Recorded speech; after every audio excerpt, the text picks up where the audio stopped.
Bike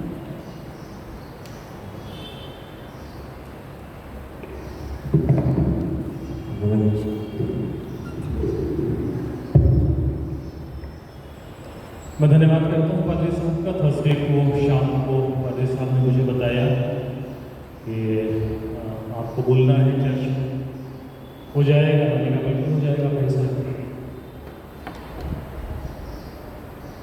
Doris aunty हमेशा कहती हैं कि जब कभी भी मौका मिले बेटा उसको तुरंत झपट लो। अगर परमेश्वर का वचन बांटने का मौका मिले तो उसको तुरंत झपट लो। तो पादरी साहब धन्यवाद करता हूँ आपका कि आपने मुझे मौका दिया। आफ्टर लॉन्ग टाइम सुबह के चर्च में मुझे बोलने का मौका मिला है। ये उपवास का समय है, हम लोग उपवास में हैं। ट्रेडिशनल उपवास जिसको कहना चाहिए, बाइबल में ऐसा कहीं नहीं लिखा हुआ है कि हमें इस किसी एक पर्टिकुलर समय में उपवास करना चाहिए, लेकिन अर्लियर चर्च का ये बनाया हुआ अच्छी बात है। इसी बहाने उपवास करते हैं, उपवास करते हैं, प्रार्थना में रहते हैं और परमेश्वर की नज़दीकी में आते हैं। तो ये ट्रेडिशनल उपवास का समय है। उपवास हम कभी भी कर सकते हैं और उपवास का कोई एक समय नहीं होता है, कोई एक पर्टिकुलर ड्यूरेशन नहीं होता है। तो उपवास क्या है, कितने प्रकार का होता है, कुछ उपवासों में समानता, कुछ बाइबल के कैरेक्टर्स हैं जिनमें समानता रही उपवासों का मकसद क्या है और हमें उपवास में क्या करना चाहिए और क्या नहीं करना चाहिए, इस विषय पे हम थोड़ा सा आज मनन करेंगे। अगर उपवास को हम डिफाइन करने की कोशिश करें तो ऐसा कह सकते हैं कि एक सर्टेन पीरियड के लिए, एक सर्टेन टाइम के लिए अगर हम खाने को छोड़ देते हैं और परमेश्वर पर फोकस करते हैं, प्रार्थना करते हैं और वचन में रहते हैं, तो वो उपवास हो गया। अगर हम डिफाइन करने की कोशिश करें कि उपवास है क्या, तो giving a food for certain time to focus the word of God, to focus God, to be with him, ऐसे हम लेमन्स लैंग्वेज, बेसिक लैंग्वेज में अगर हम कहना चाहें तो यही उपवास होता है। तो अगर हम देखें तो बाइबल में कुछ उपवासों का वर्णन किया गया है और अंजलि सिस्टर ने, अरुणा सिस्टर ने उसको पढ़ा। एक दो चीज़ें, दो तीन उपवास और है जिस पर मैं डिस्कस करूँगा। उपवास क्या है और हमें उपवास क्यों करना चाहिए, ये बहुत इम्पॉर्टेंट है। उपवास जब हम करते हैं तो हमें पवित्र होना बहुत जरूरी है। या उपवास जब हम करते हैं तो हम पवित्र होते हैं और होना चाहिए अपने विचारों में, अपनी जुबान में, अपने चरित्र में, अपनी दृष्टि में। तो जब हम उपवास में होते हैं तो ये चीज़ें होती हैं। केवल भूखा रहना ही उपवास नहीं है। बहुत समय कभी कभी ऐसा होता है कि बहुत ज़्यादा बिजी है तो लंच जो है वो स्किप हो गया, टाइम ही नहीं मिला खाना खाने का। कभी कभी होता है तो शाम को आए, वाइफ से कहा भाई कुछ खिलाओ, आज तो खाना ही नहीं मिला, खाना ही नसीब नहीं हुआ, कुछ खाने को तो जल्दी से कुछ बनाओ, चाय ही बनाओ, खाना बाद में खा लेंगे, कुछ खाने को।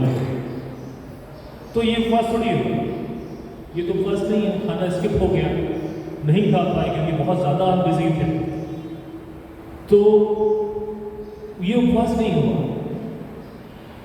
उपवास वो है जब हम खाने को तो छोड़ते हैं एक सर्टेन पीरियड के लिए, लेकिन हम परमेश्वर की उपस्थिति में होते हैं, उसके हम वचन को पढ़ते हैं, हम प्रेज़ एंड वर्शिप करते हैं, उसके वचन पे हम मनन करते हैं और हम प्रार्थना करते हैं, तो वो उपवास होता है।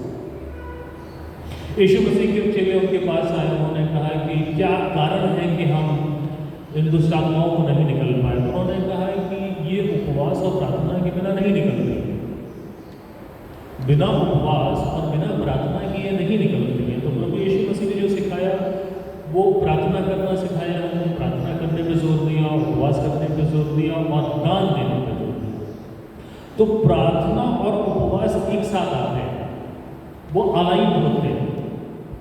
प्रार्थना जो है और उपवास जो है वो अलाइन है, और जब प्रार्थना और उपवास दोनों मिलते हैं तो फिर वो चमत्कार को पैदा करते हैं, वो चमत्कार होता है। अगर हम देखें कोई भी हीलिंग मिनिस्टर को, तो वो उपवास में बहुत रहते हैं, प्रार्थना बहुत करते हैं और उपवास के साथ प्रार्थना करते हैं। लोगों ने मिनिस्ट्री की, अगर हम बहुत बड़े बड़े मिनिस्टर्स को परमेश्वर के द्वारा हुए हैं या हैं, अगर हम उन पर ध्यान दें तो उन्होंने अपनी मिनिस्ट्री शुरू करने से पहले उपवास किया, क्योंकि एक बिब्लिकल पैटर्न है, बिब्लिकल पैटर्न है कि उपवास किया, प्रार्थना किया और मिनिस्ट्री को शुरू किया। इसीलिए कोई सर्टेन नहीं है, कहीं पे ऐसा लिखा हुआ नहीं है कि हमें उपवास करना ही चाहिए। तो ये जो उपवास है वो ट्रेडिशनल उपवास है और अच्छी बात है, लेकिन हम उपवास एक पर्पस के साथ करते हैं तो वो बहुत इफेक्टिव होता है। इसीलिए जब कभी भी मिनिस्ट्री शुरू करना हो किसी को तो वो उपवास में जाते हैं वो सारे लोग। और इसीलिए अगर हम उपवासों को देखें, बिब्लिकल जो उपवास है वो एक पर्पस के साथ था। तो 3 उपवास हैं। जो पहला जो अंजलि सिस्टर ने जो पढ़ा है वो एलिसा का, एलिया का उपवास है। क्या हुआ था उसके पहले कि एलिया ने 400 साढ़े 400 नबियों को, जो बाल के नबी थे और शेरा के नबी थे, उनको मार डाला और अहाब के सामने मार डाला। और राजा अहाब जाता है अपनी वाइफ से, यजबील से, इज़बेल से कहता है कि एलिया ने किया क्या है। तो इज़बेल ने एक मैसेज भिजवाया एलिसा को, एलिया को एक मैसेज भिजवाया इज़बेल ने कि कल के दिन तक इसी समय अगर तेरी हालत में वो नबियों की तरह न करूं तो मेरे देवता मेरे साथ ऐसा ही करेंगे। और ये सुनने के बाद अपने प्राण को लेके एलिया वहां से भागता है। और वहां से जब भागता है तो रास्ते में वो कहता है, जंगल में जाता है, रास्ते में कहता है कि हे परमेश्वर, हे यहोवा, मेरे प्राण को ले ले, मेरे प्राण को ले ले, क्योंकि मैं अपने पुरखाओं से बहुत बेहतर नहीं हूं। और आगे वो थक के एक झाऊ के पेड़ के नीचे सो जाता है। और थोड़ी देर, कुछ समय के बाद यहोवा का एक दूत आता है, उसको जगाता है, उससे कहता है कि उठ खा। और जब वो उठता है तो देखता है पत्थर पे एक रोटी रखी हुई है और एक सुराही पानी रखा हुआ है, और वो खाता है, फिर वो सो जाता है। फिर थोड़ी देर के बाद फिर परमेश्वर का दूत, जो स्वर्गदूत है, उसको उठाता है, कहता है कि उठ खा, क्योंकि तुझे एक बहुत लंबी यात्रा करनी है, तुझे बहुत लंबी यात्रा करनी है। फिर वो उठता है, फिर वो एक रोटी खाता है और सुराही से पानी पीता और छोड़ के फिर वो निकल जाता है। और आगे लिखा हुआ है कि 40 दिन और 40 रात वो चलता है, क्योंकि उसको बुलाया गया था होरेब पर्वत पे, सिनाई पर्वत पे उसको बुलाया गया था। परमेश्वर के, ऐसा लिखा हुआ, परमेश्वर के पर्वत पे उसको बुलाया गया था। 40 दिन और 40 रात वो चलता रहा और इस दरमियान में उसने कुछ भी नहीं खाया। इस दरमियान में उसने कुछ भी नहीं खाया। ये 40 दिन का फास्ट, अगर हम देखें तो यीशु मसीह ने भी 40 दिन का फास्ट किया और मूसा ने 2 बार 40 दिनों का फास्ट किया। 40 जो दिन का जो समय है, अगर हम बाइबल को बहुत ध्यान से पढ़ें तो वो एक पूर्णता को लाता है। 40 दिन का समय जो है वो एक तैयारी को लाता है। 40 दिन का समय जो है वो एक परिवर्तन को लेके आता है। 40 दिन के बाद क्या है? यीशु मसीह ने अपने मिनिस्ट्री शुरू करने से पहले 40 दिन का उपवास रखा, एक परिवर्तन आया। मूसा ने 40 दिन का उपवास रखा, एक परिवर्तन आया। एलिया ने 40 दिन का उपवास रखा, एक परिवर्तन आया।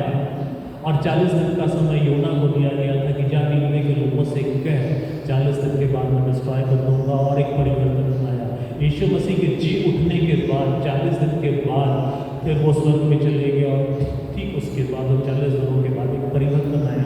तो 40 दिन जो होते हैं वो एक परिवर्तन का समय देखिए। 40 दिन के बाद परिवर्तन हम देखते हैं बाइबल में, जो बिब्लिकल पैटर्न है, जो बिब्लिकल पैटर्न है। आगे हुआ था क्या एलिया का, जब वो 40 दिन और 40 रात चलता रहा। जब होरेब पर्वत पर वो पहुंचा तो एक गुफा में चला गया और वहां पे परमेश्वर ने उससे कहा कि एलिया तुझे यहाँ क्या काम है, क्योंकि वो परमेश्वर का पर्वत था। उससे पूछा और उसने कहा कि हे परमेश्वर, मुझे तेरे निर्मित जलन उत्पन्न हुई, क्योंकि तेरे ऑल्टर्स को और तेरी जगहों को इजराइल